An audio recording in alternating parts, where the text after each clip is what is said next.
It dimmed. Not for a second, or 2 seconds, but for a full breath. The city below plunged into shadow. People screamed. Children cried. Shops and houses and vehicles all froze as the world was briefly swallowed in something they had no name for. Darkness. Then the sun blazed again, burning even brighter than before. Arian's heart pounded. This is worse than I thought. Darkness had never existed in Lumora. Not truly. The artificial suns created a world of perpetual day, soft at night, bright during midday, but never black. People had no lamps. No torches. No need. So when Helion 3 dimmed, people felt something primal awaken in their bones. Even though the darkness lasted only a few seconds, it was enough to shake their faith in everything they knew. Crowds gathered in the streets. Children clung to their parents. The oldest citizens looked quietly afraid, as if they had always suspected such a day might come. Lyra ran toward the central plaza, where a large display screen showed updates from the luminary tower. Her friend Jorin met her halfway. "Did you see it?" he said breathlessly. "Did you feel it?" Lyra nodded. Everyone felt it. "What do you think it means?" "I don't know," Lyra said. "But I think the engineers are scared too." Jorin looked around nervously. "My father says if a sun fails, everything will collapse. The farms. The oceans. The machines." Lyra swallowed. If the suns failed, there would be no warmth. No light. No life. The next morning was quiet. Too quiet. People spoke in hushed tones. The skies looked pale, like the suns were holding their breath. Lyra stepped outside just as a deep rumble filled the air. She froze. A crackling sound echoed across the heavens, like breaking glass. Then she saw it. High above the horizon, Helion 3 split open. A jagged line of brilliant white tore through its golden surface. Streams of chaotic energy spilled out like molten lightning. The entire sky shimmered violently. "Run!" someone yelled. But no one knew where to run. Helion 3 burst. Not in fire. Not in darkness. But in something far stranger. The light inside the sun did not vanish. Instead, it poured downward, spreading across the sky in great liquid sheets that rippled like waves. The heavens dripped. Shimmering rivers of glowing material flowed downward, sliding across the blue like melting paint. The sky turned into liquid light. A surreal landscape formed above, swirling currents of gold and silver, drifting like an ocean turned upside down.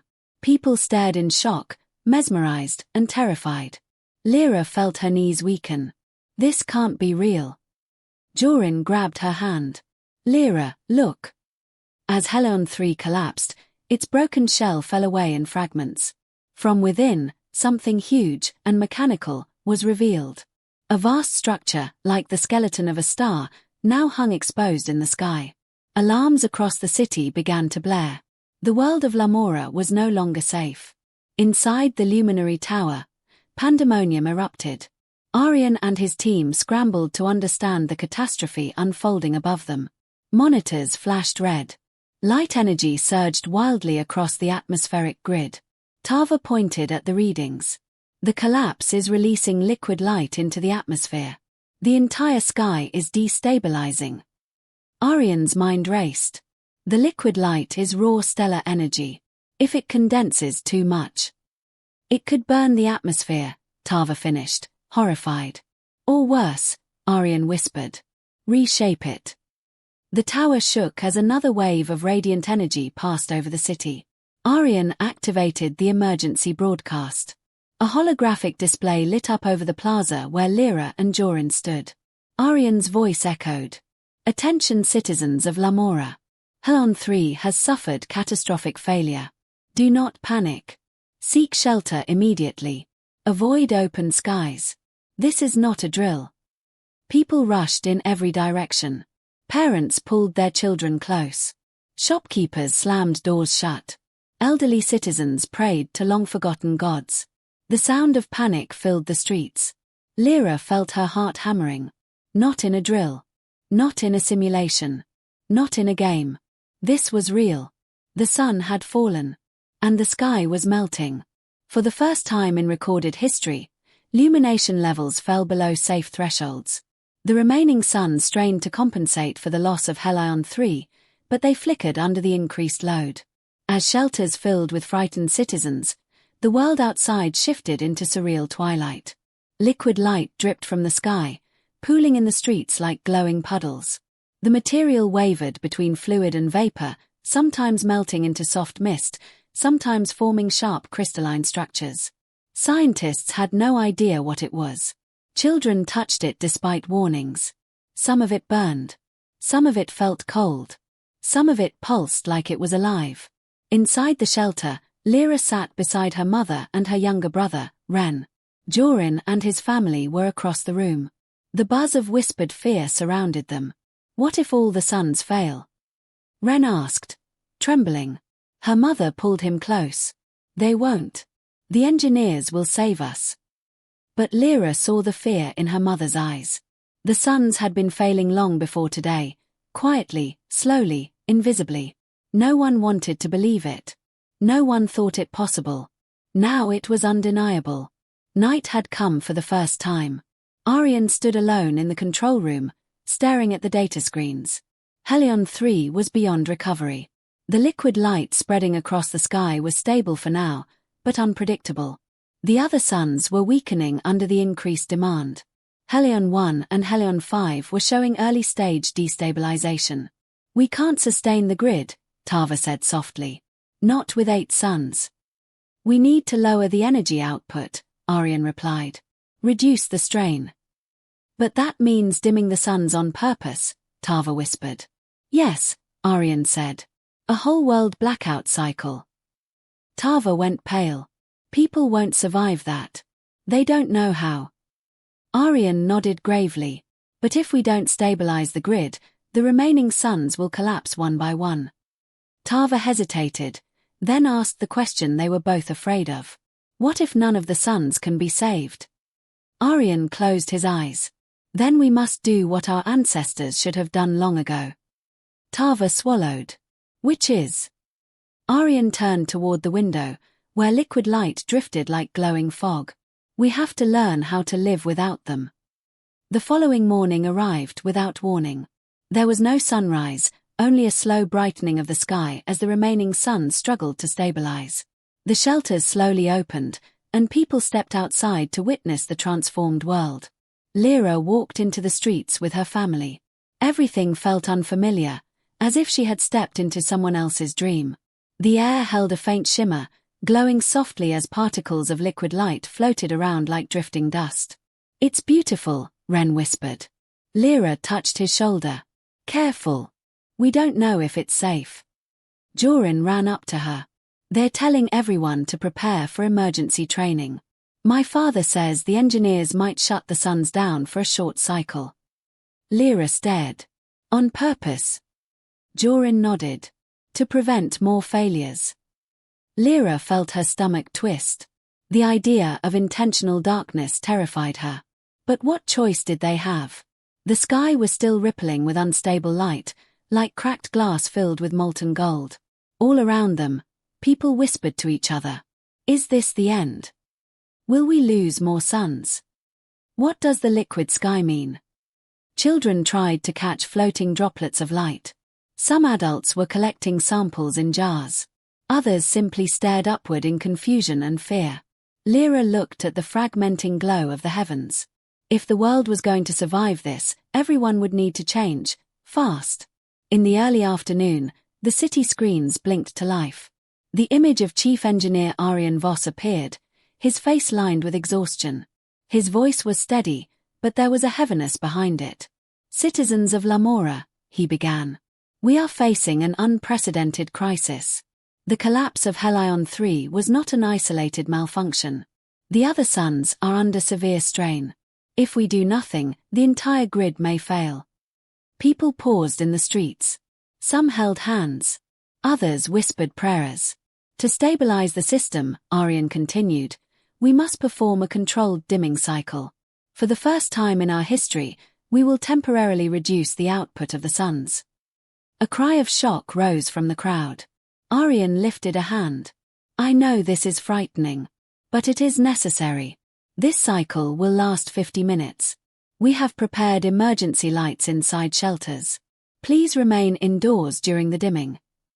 Lyra felt her breath catch. A dimming. Not accidental this time. Planned. Aryan's voice softened. We do not know how many cycles will be needed. But we will endure this together. The broadcast ended. For a moment, the city was silent. Then panic erupted. People rushed home. Shops closed their doors. Citizens barricaded windows, unsure what darkness might bring. Lyra grabbed Joran's hand. We need to get home before it starts. They ran through shimmering streets as the liquid sky rippled overhead like a glowing ocean. Everyone gathered in their homes. Candles and artificial lamps were passed out by volunteers from the luminary tower, old prototypes that had never been used because they were never needed. But now, they were essential. Lyra's family sat close together. Her mother held Ren tightly. Lyra's heart raced. This will only last 50 minutes, her mother said, forcing a smile. That's less time than a baking cycle. But her voice trembled. Lyra turned to the window. She could see the suns beginning to dim. Color drained from the sky. Shadows grew longer. Then, darkness fell. Complete. Total. Unbroken. There was no glow from the liquid sky. No ambient light. No golden haze. The world became a deep, endless void. Ren whimpered. I can't see anything. Lyra squeezed his hand. I'm here. All across the city, people cried out. Some screamed. Others prayed loudly. Darkness made the world feel like it was disappearing. The silence was overwhelming. Minutes passed slower than hours. After 10 minutes, some lights flickered inside the shelter. The emergency lamps were weak but enough to reveal outlines of faces. After 20 minutes, people began to calm, just slightly. Lyra listened to the distant voices. Some people told stories to distract their children. Others whispered questions about their future. After 40 minutes, Lyra's mother whispered, almost there. Just a few more. And then, as suddenly as it had gone dark, light returned. A soft, slow glow spread through the sky. Not bright, not strong, but there. When the suns brightened again, people rushed outside, cheering, crying, relieved. But the light felt different. Colder. Weaker. Like the suns were breathing hard after running for their lives. After the first dimming cycle, the city gathered in the plaza. People shared stories, fears, and questions. Lyra overheard older citizens speaking of legends, old myths that few ever took seriously. An elderly woman with silver hair said softly, my great-grandfather used to say the suns had hearts. Not mechanical hearts, real ones. That they were alive, in their own way. Another old man shook his head. Nonsense. The architects built them. But where did the architects go? She asked. Silence fell. The question lingered in the air like dust. Many theories existed. Some claimed the architects ascended beyond the sky. Others believed they were destroyed by their own creations. Some even whispered that the architects had never been human at all. Joran leaned close to Lyra. What do you think happened to them? He asked. Lyra stared at the liquid sky, still drifting above like a glowing ocean. I don't know, she said quietly. But maybe the sun's failing has something to do with why they disappeared. Joran frowned. So you think this happened before? Yes, Lyra said. And maybe last time, they couldn't fix it. The thought made both of them shiver. 3 days passed. More dimming cycles were announced. Each one lasted longer than the last. People slowly adapted. They learned to use lamps. They learned not to panic when darkness fell. But the skies kept changing. Liquid light streams grew thicker. Some formed massive floating rivers in the air. Others rained down in glowing droplets. Strange particle storms shook the atmosphere. Aryan and Tava worked constantly in the luminary tower. Helion 1's core output is dropping, Tava said, staring at her screen. Aryan rubbed his temples. We're overloading the system. The suns were never meant to run without the architects. Tava hesitated. Maybe we should activate the failsafe. Aryan froze. No one has touched the failsafe in generations. We don't even know what it does. It might be the only way, Tava insisted. Aryan shook his head. Not yet. We need more data. But deep down, he feared the truth.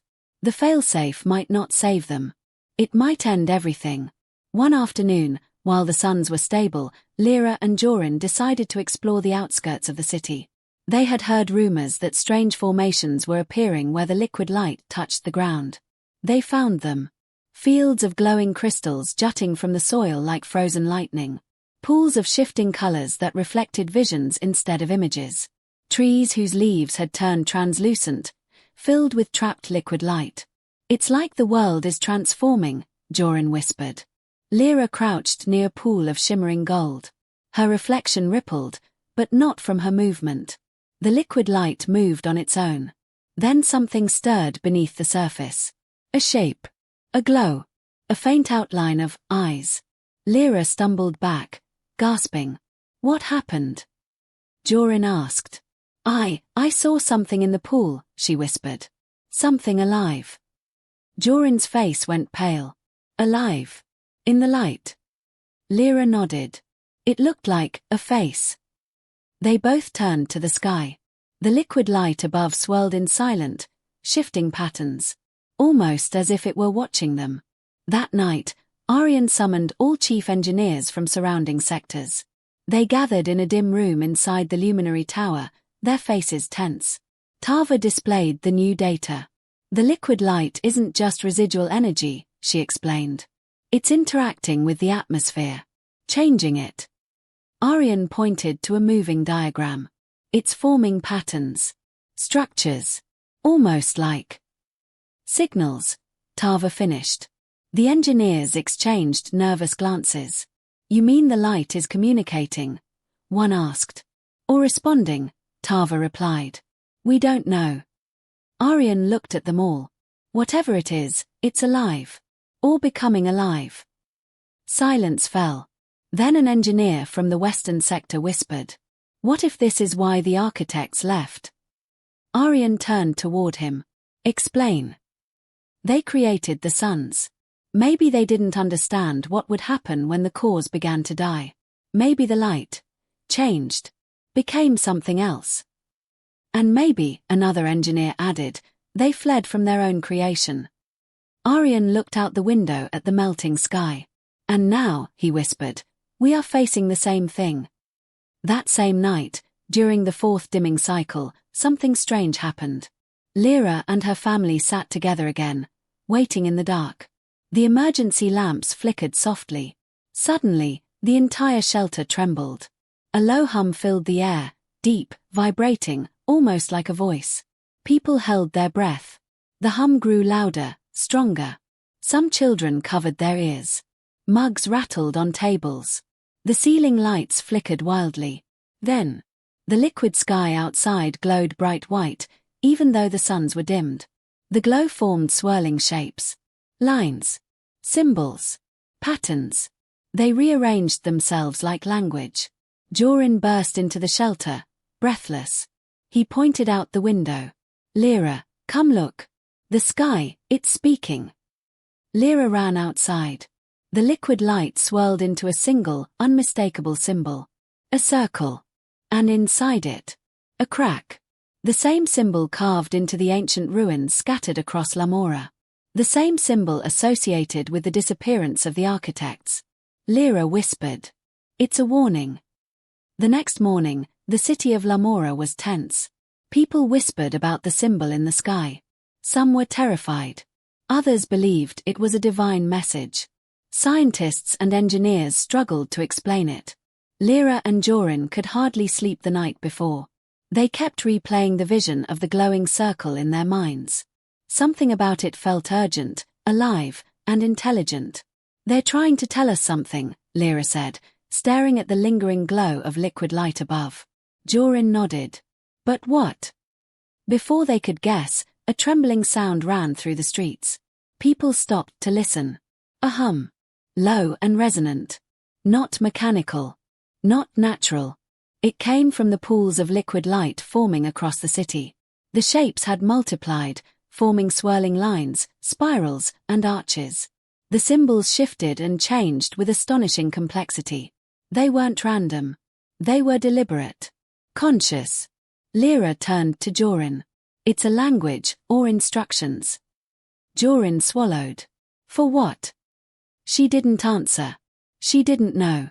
By midday, the engineers at the luminary tower were frantic. Aryan and Tava had analyzed the data from satellites, sensors, and the few drones they could safely fly near the collapsing suns. The patterns of light were repeating, precise, and beyond anything their software could decode. Tava finally said, "It's definitely a message. Not just energy, not random phenomena. It's alive." Alive. Aryan repeated. "You mean, conscious?" "Yes," Tava said. "Or, becoming conscious. I've never seen anything like it. It's adapting to the environment. Reacting to humans." Aryan's eyes narrowed. Could it be dangerous? Tava looked out at the glowing city. It's already dangerous. Every time it spreads, the atmosphere destabilizes. Some areas show signs of mild gravity fluctuations. If it spreads unchecked, the whole planet could be altered. Aryan felt a chill run down his spine. He whispered, "This is why the architects left." That evening, Lyra persuaded Jorin to follow her to the ruins outside the city. These ruins had been mostly forgotten. Tall stone pillars engraved with symbols, the remnants of a civilization that existed before the artificial suns. As they approached, they noticed glowing streaks of liquid light connecting the ruins to the city. The pools in the streets pulsed in rhythm with the symbols on the stones. Lyra touched one of the carved circles on a pillar. The moment her fingers brushed it, the stone vibrated and the liquid light in front of her formed a path. The light flowed along the ground, creating a luminous trail leading deeper into the ruins. "Jorin, look," she whispered. The ruins had become an interface, an ancient network that was now communicating through the liquid light. Jorin swallowed. "Do you think this is a map?" "Or instructions," Lyra said. "Something the architects left behind, maybe for a day like this." They followed the glowing path into a chamber deep in the ruins. Inside, the walls pulsed with light. Symbols swirled and shifted. At the center of the chamber was a pool of liquid light, deeper and brighter than any they had seen. In it floated a shape, barely visible, like a shadow within gold. "Is that alive?" Jorin asked, stepping back. Lyra shook her head. "I think it's waiting for us." Back in the city, the remaining suns were struggling. Helion 1 flickered violently. Helion 5 and Helion 7 emitted strange harmonic vibrations. Streets shimmered with glowing puddles, forming intricate patterns that mirrored the symbols in the ruins. People began to panic. Some claimed they had seen creatures in the pools, forms that moved, changed, and disappeared when approached. Others reported visions, flashes of memories, unknown places, faces they didn't recognize. Lyra and Jorin felt a strange pull toward the city as the pools began to converge, creating veins of light stretching toward the sky. The liquid light now formed arcs connecting the broken sun fragments, flowing upward and downward, as if knitting the sky and the ground together. "The sky is alive," Jorin whispered, staring upward. "Yes," Lyra said. "And it's trying to tell us something." Aryan convened an emergency council in the luminary tower. All senior engineers from the central sectors were present, including experts in energy, atmospheric science, and quantum mechanics. "We can no longer treat this as a mechanical failure," Aryan said. "The liquid light is evolving. It is a conscious energy, possibly a form of intelligence we have never encountered." One engineer spoke. "Then the dimming cycles are futile." Aryan shook his head. "They may slow the spread, but they won't stop it. We have underestimated the suns and the consequences of their failure." Another engineer asked, "Is there a way to communicate with it? To ask what it wants?" Aryan hesitated. "Perhaps, through the ruins. The architects left something behind, and it may be the key." A murmur ran through the room. "You mean, we have to trust the liquid light?" Yes, Aryan said grimly.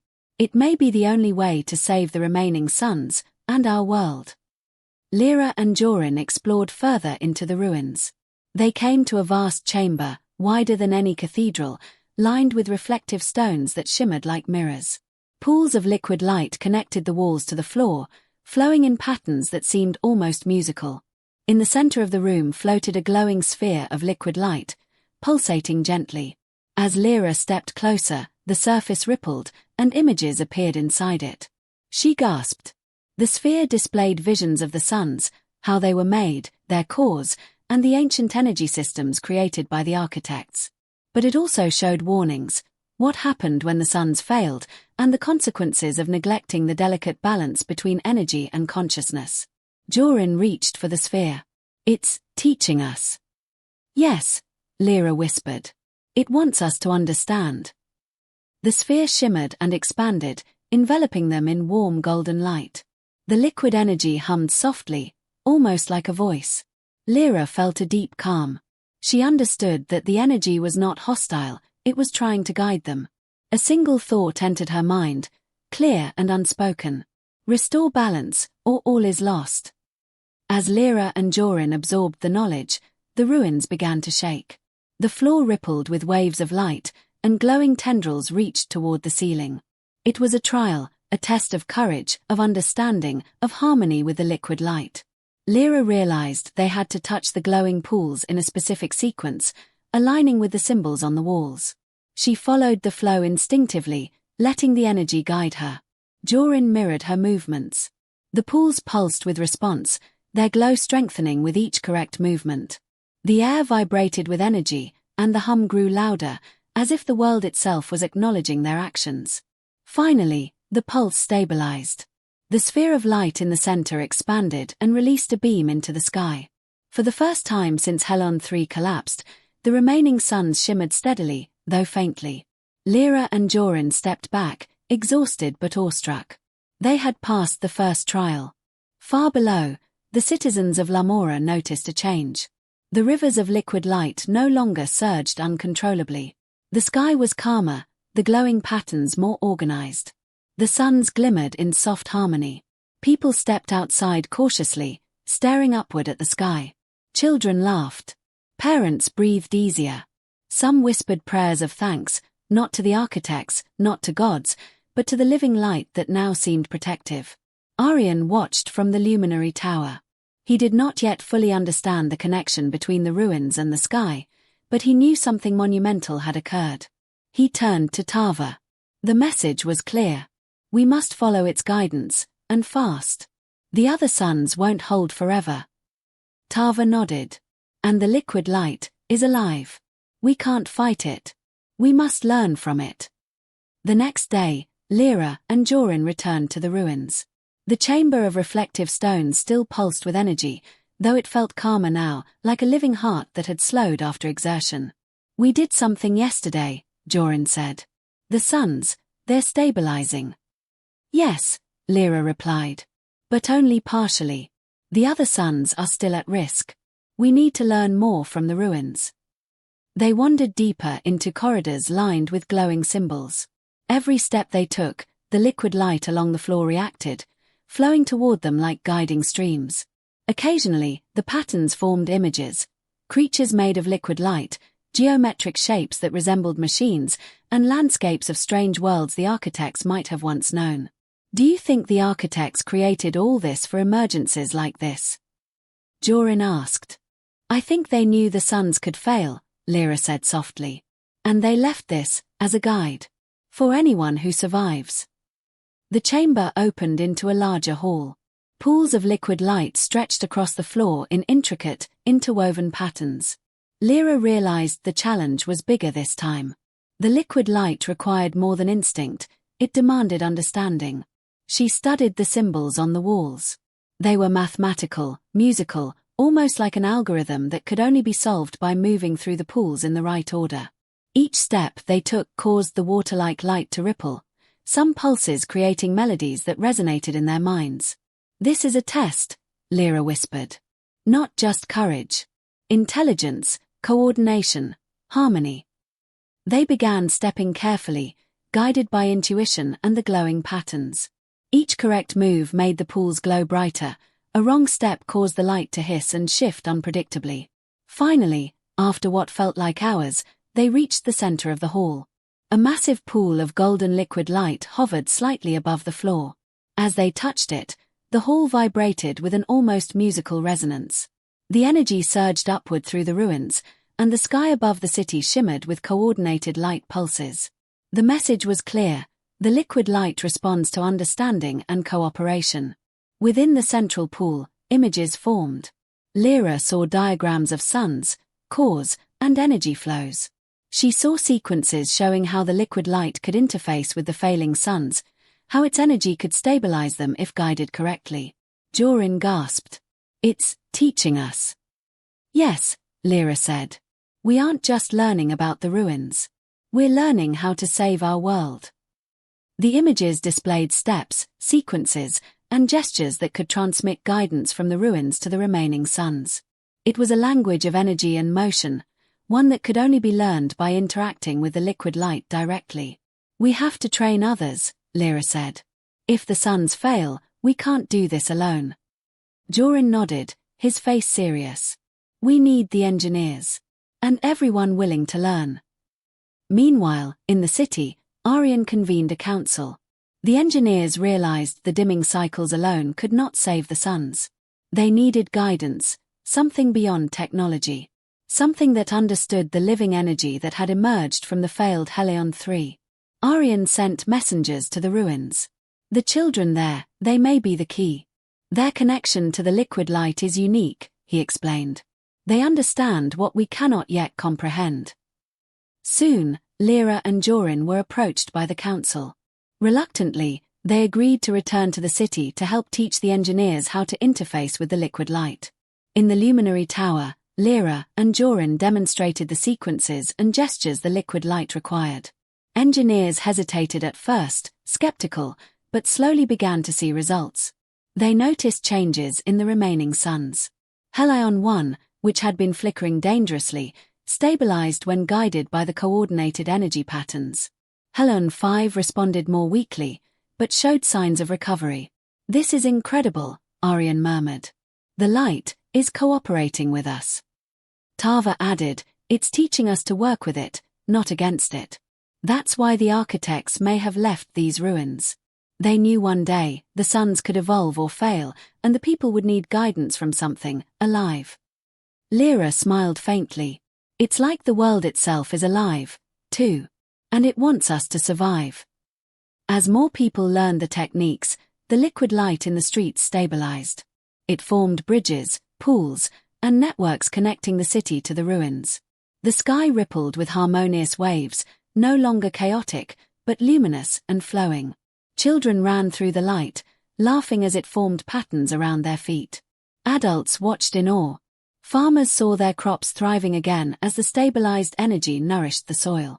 Even the exhausted suns began to glow steadily, their energy harmonizing with the patterns taught by the liquid light. For the first time since Helion 3's collapse, the citizens of Lumora felt hope.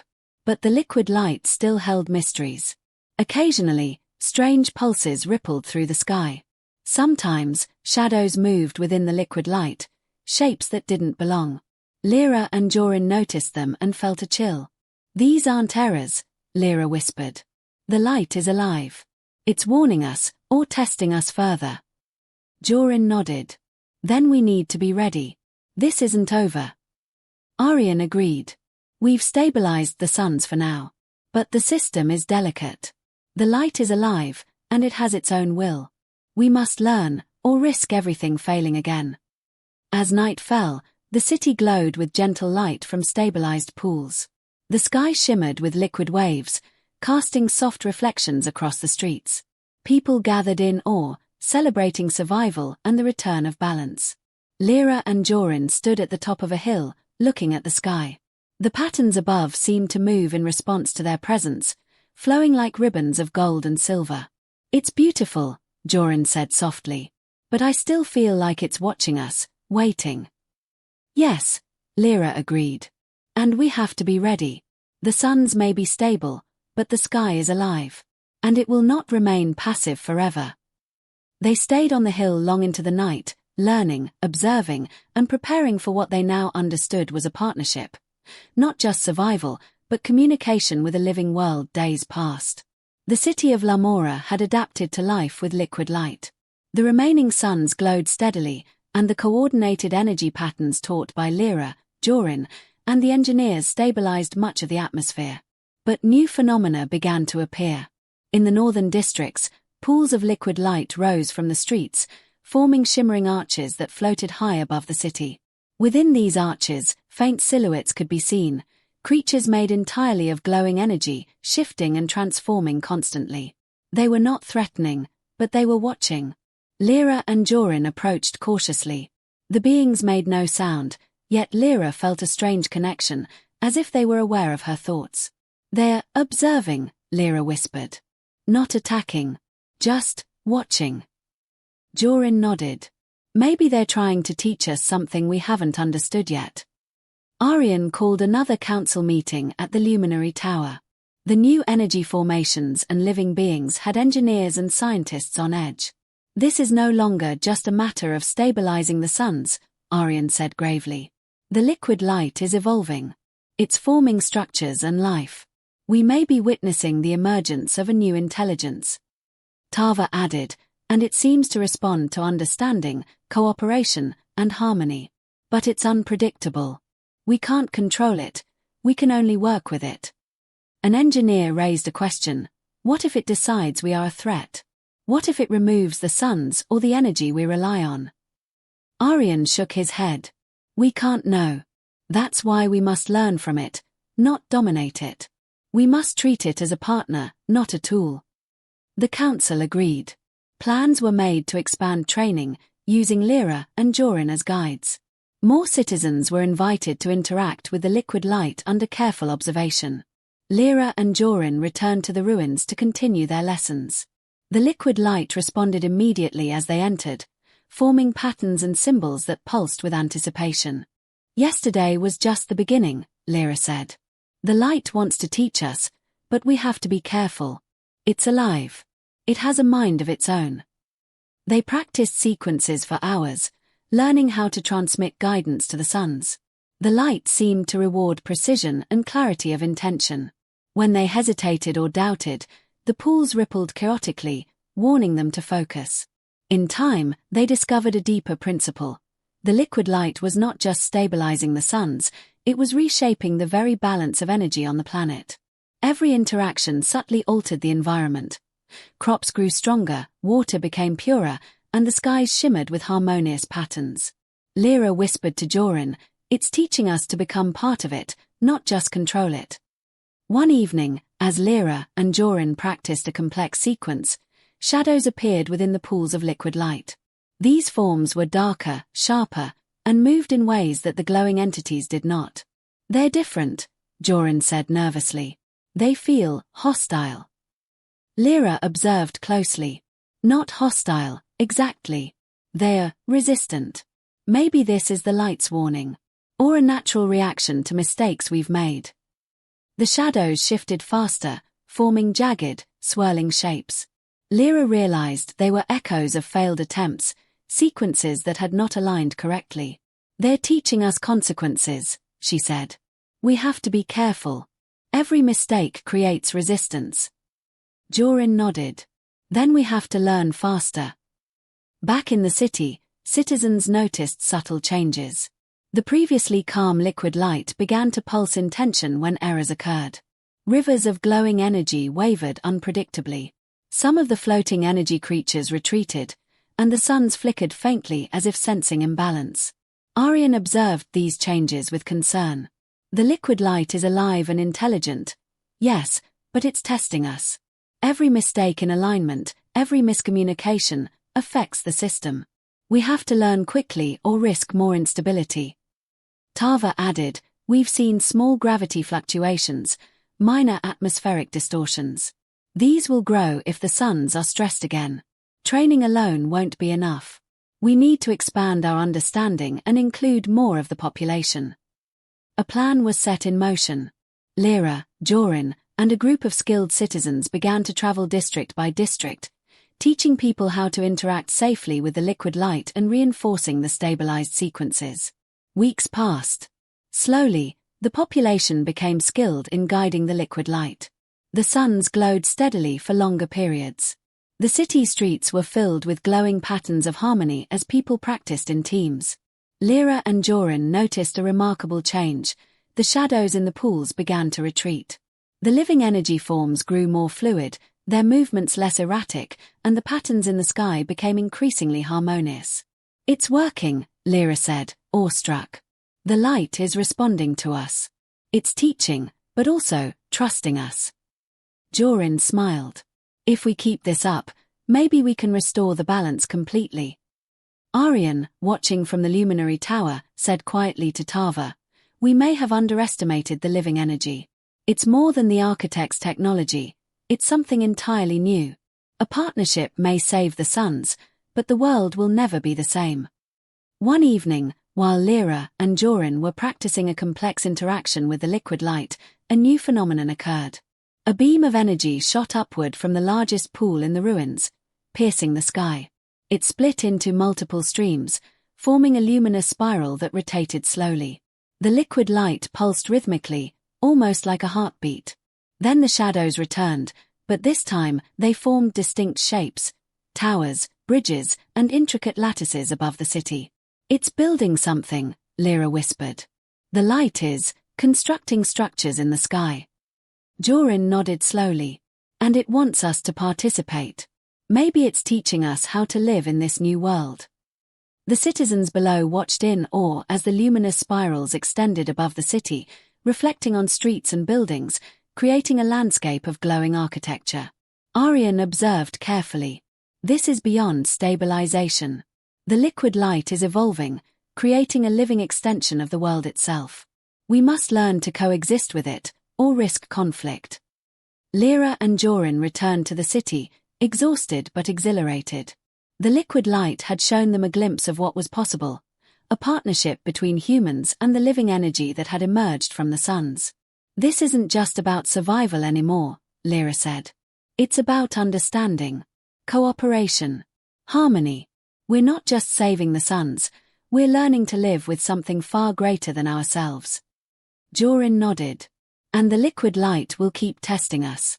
We can't stop learning." The city had changed. The streets, the skies, the people, they were all part of a new network of energy, guided by the liquid light. The world of Lumora had entered a new era, one where survival depended on intelligence, empathy, and harmony with an energy far older and more alive than anything they had ever imagined. But even as hope spread, the shadows remained. The liquid light was patient, but it would not tolerate mistakes forever. And the final challenge was yet to come. The city of Lumora had grown accustomed to the glowing structures forming above and around it. Streets shimmered with patterned liquid light, the suns shone steadily, and citizens practiced the sequences that maintained stability. But one night, the liquid light pulsed differently. It was sharper, faster, and more focused, like a heartbeat accelerating. The previously passive energy forms in the sky moved toward the ruins with urgency. Lyra and Joran sensed a new presence within the light, a consciousness that felt older, wiser, and more powerful than anything they had encountered before. "The light is awake," Lyra whispered. "It's fully aware now." Joran nodded, feeling a chill. "And it's calling us." At the ruins, the central pool of liquid light expanded. Its glow enveloped the chamber in golden warmth, yet it vibrated with a commanding energy. Lyra stepped forward instinctively. Joran followed, gripping her hand. As they touched the pool, images flooded their minds. The suns, once mechanical, now held fragments of living energy. The architects, long gone, leaving behind guidance embedded in ruins and symbols. The evolution of the liquid light as an intelligent force, responding to human interaction. A voice, soft yet unmistakably present, resonated in their minds. "Balance is fragile. The suns cannot survive alone. Humanity must learn to act in harmony, or all will be lost."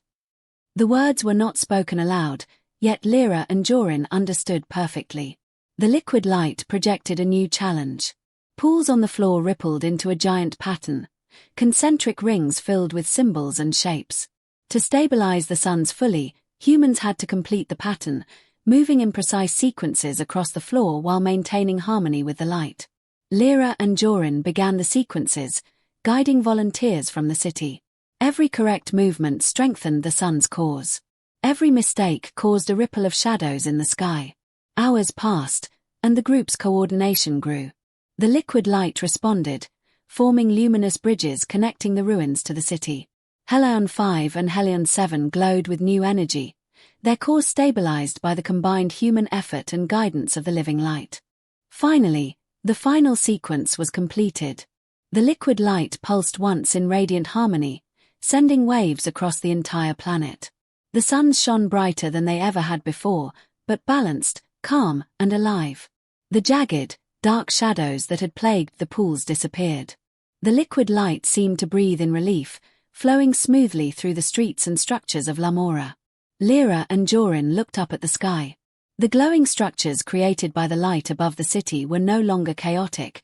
They moved in graceful patterns, reflecting the collective harmony of humans and energy. Arian observed from the luminary tower. "It has accepted us," he murmured. "The liquid light is no longer just reactive, it's cooperative." Tava added, "And it's teaching us something new, how to maintain this balance long term. It's a partnership, not a tool." That night, the liquid light projected a new sequence.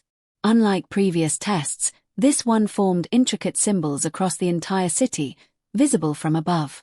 Lyra studied them and gasped. They were messages, warnings, instructions, and guidance left by the architects long ago. The messages revealed how to maintain the sun's energy without overloading them. The origins of the liquid light, born from the architect's own experiments. The responsibility of humans to work with living energy, not dominate it. "This isn't just survival," Lyra whispered. "It's evolution. They meant for us to learn, to adapt, to coexist." Jorin nodded, awestruck. "We're standing at the beginning of something new. A world alive in ways no one imagined." The following days were spent teaching the entire population. Citizens learned the sequences, the gestures, and the principles of harmony with the liquid light. Schools adapted their curriculum. Families practiced together. Children moved naturally within the energy flows, forming patterns the adults had never imagined. The suns stabilized completely. Helion 3, once considered lost, emitted faint energy as residual cores responded to the living light. Helion 1, Helion 5, and Helion 7 radiated steadily, sustained by both human guidance and the liquid light's inherent intelligence. Even the floating energy beings in the sky now interacted peacefully with humans. Their presence became protective, their movement graceful, their light bright but gentle. Lyra and Jorin stood atop a hill overlooking the city. Rivers of liquid light flowed through the streets. The glowing sky formed intricate structures, constantly shifting but in harmony with the world below. "The suns are stable," Jorin said softly. "The city, we've done it." Lyra looked at him. "Not just us. Everyone. And the light itself. It's alive, aware, guiding us." The sky pulsed with soft golden waves. The energy forms above danced in radiant patterns, creating a world that had once been mechanical, now alive, dynamic, and beautiful. Arian joined them, watching silently. "The architects would be proud," he said. "Not because we survived, but because we learned. We learned to work with life, not just energy." Tava stood beside him, smiling. "The suns will never fail again, as long as we maintain balance." Lyra and Jorin held hands, looking up. The liquid light shimmered like a living ocean, stretching beyond the horizon. They realized the world was no longer theirs alone.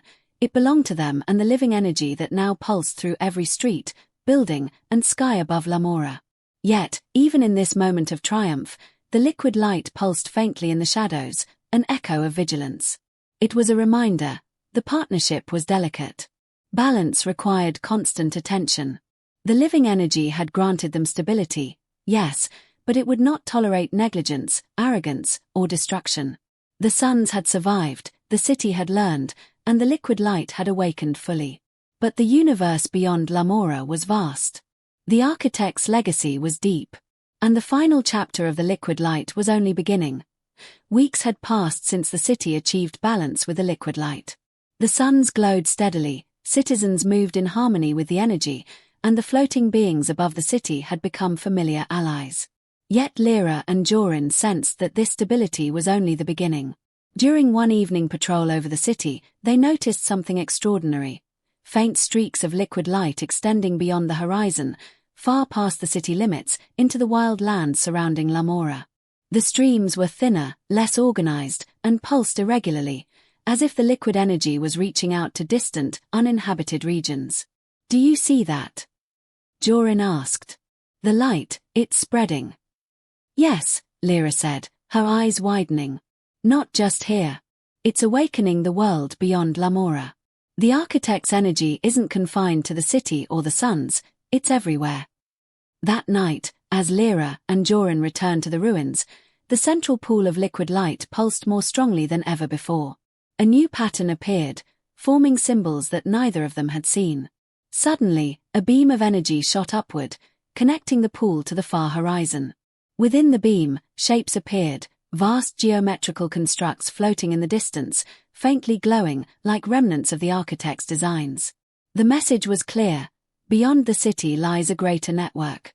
A hidden world waiting to be awakened. "The liquid light is showing us more," Lyra said, awestruck. "We've stabilized Lumora, but there's more to this, beyond what we know." Jorin's face was serious. "We need to go there. We need to understand it fully." Aryan and Tava approved an expedition to explore the regions where the liquid light extended. Lyra and Jorin were chosen to lead the journey, accompanied by a team of skilled citizens and engineers. They traveled for days, following the streams of liquid light across glowing plains, forests, and rivers of shimmering energy. The environment was transforming under the influence of the living energy. Trees glowed with internal light, pools of liquid shimmered with rainbow hues, and strange creatures made entirely of light appeared and vanished as they approached. "The world is alive," Lyra whispered. "Everywhere we go, it's reacting to us." Eventually, they arrived at a colossal structure half buried in glowing soil. It was a ruin of unimaginable scale, larger than anything in Lumora, covered in intricate symbols of energy and motion. The liquid light pulsed along its surfaces, illuminating vast corridors and chambers. This must be part of the architect's central network," Aryan said through a communicator. "If Lumora was a node, this is the hub." Inside the ruin, the liquid light formed patterns guiding them deeper. Pools shimmered with images of suns from other regions, fragments of energy networks, and the architects themselves, appearing as silhouettes of light rather than flesh. "The architects weren't just human," Lyra said quietly. "They were part of this energy." Jorin shivered. "Then everything we know about them is only a fraction of the truth." In the central chamber of the ruin, the liquid light formed a massive sphere, suspended in midair. Its glow reflected countless sequences and symbols simultaneously. As Lyra and Jorin approached, the sphere pulsed and resonated in their minds. The architects had created the artificial suns as part of a planetary-scale energy network. The suns were never meant to exist independently. They required conscious guidance. The liquid light had emerged as a natural evolution of the network when human activity and the sun's mechanical cores interacted over centuries.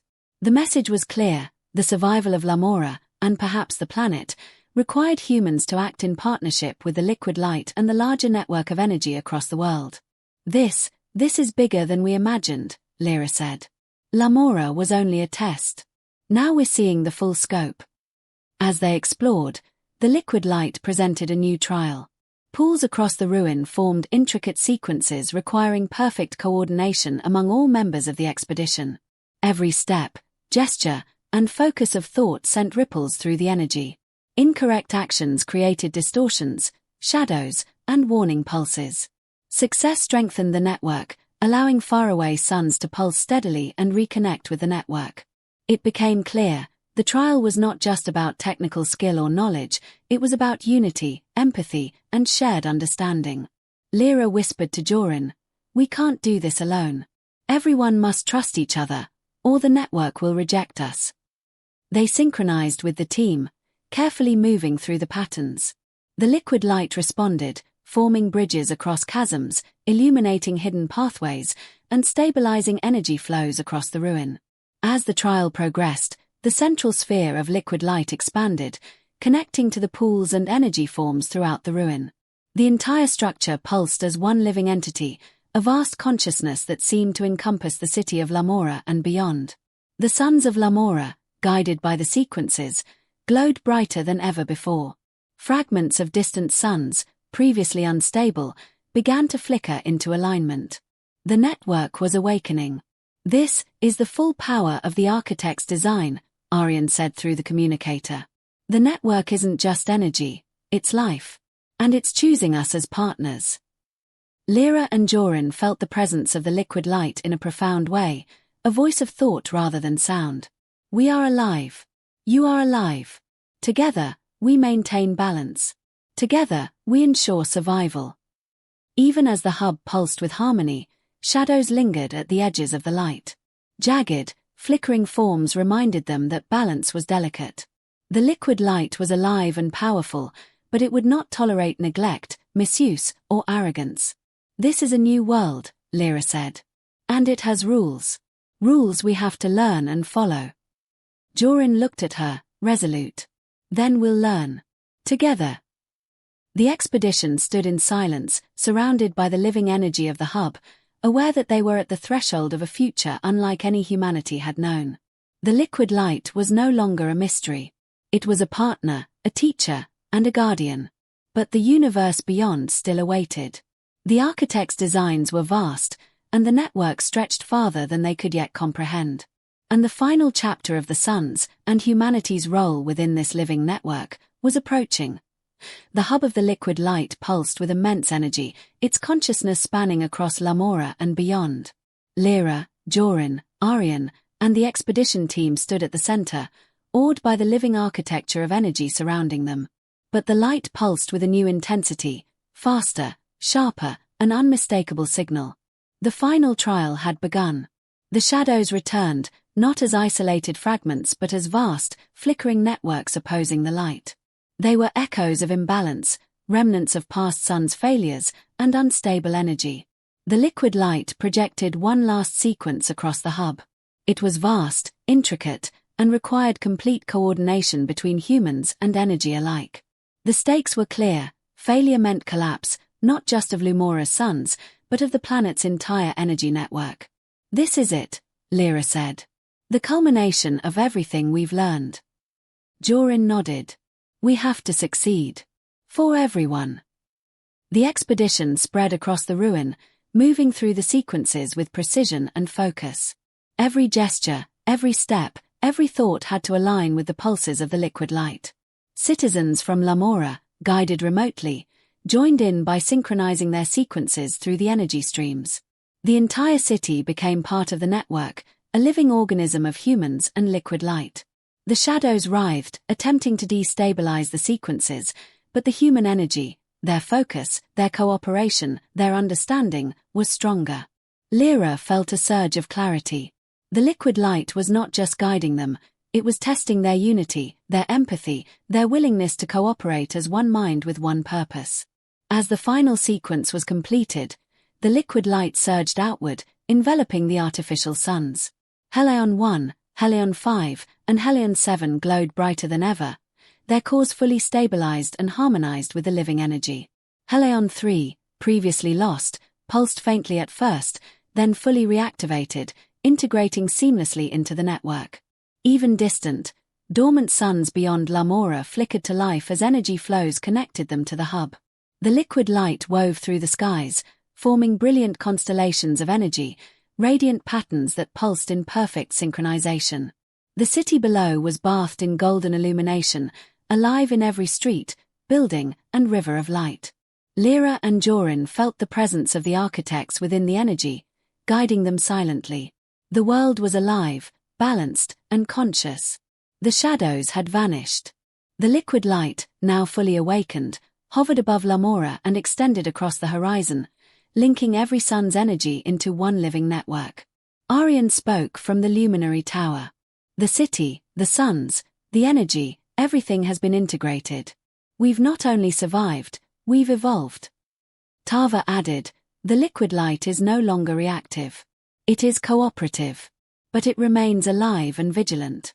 It will continue to guide us, as long as we act in harmony. Children played freely in streets lined with flowing light, citizens coordinated sequences to maintain balance, and the floating beings of energy danced gracefully above the city. The architect's legacy is complete, Lyra said softly. We are part of it now. In the ruins, the central sphere pulsed one last time. Its glow reflected across the city. A thought resonated clearly in the minds of all who had participated. Balance is eternal. Cooperation is life. Those who act with understanding will inherit harmony. Those who ignore it will face collapse. The network is alive. So too is the world. Together, you are the guardians. The message was not a warning, it was guidance, a final gift from the architects and the liquid light. Lyra and Jorin stood hand in hand, looking at the skies, their hearts filled with awe. This is only the beginning, Jorin said. The shadows were gone, but vigilance remained. The liquid light had a mind of its own, and humanity had learned that survival depended on empathy, unity, and balance. The world was alive, luminous, and conscious. And humanity was no longer alone in its care, it had become part of a greater, living harmony. The sky shimmered with liquid light, flowing endlessly, and the artificial suns never faltered again. The era of the living world had begun.